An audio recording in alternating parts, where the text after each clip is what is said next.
Azizlar, yangi mashina sotib olsak, yonida kitobi bo'ladi. O'sha kitobini o'qib, pulga sotib olgan mashinamizga e'tibor ko'rsatamiz. Kitobida bu mashinaga 76 benzin emas, 93 benzin quyiladi. Agar 76 quyilib qolsa, tez ishdan chiqadi. Uni o'qigan mashinaning egasi albatta unga amal qiladi. 76 quymaydi, 93 quyadi. Mashina buzilib qolmasin deb. Ey inson, mashinani joni temirdan, buni ayading.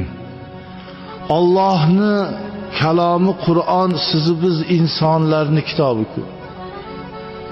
Alloh kitobda bandam shunday zilol suvlarni, mevalarni sharbatini, sutlarni sen uchun shirin halol qilib yaratganman. Shularni iste'mol qil.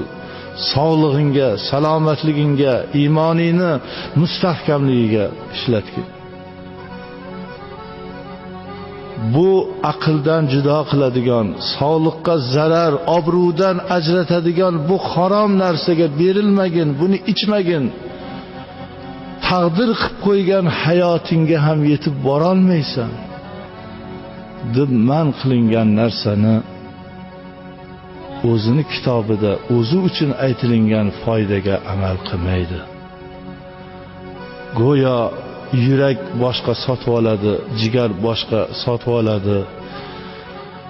Mashinaniki topilmaydi-da, uni ehtiyot qiladi. Inson shu bilan o'zini Allohim taqdir qilib qo'ygan taqdiriga ham, bergan obro'yu izzatlariga ham o'zi sabab bo'ladi judo bo'lishiga. Noumid bo'lmang, niyatni to'g'ri qiling.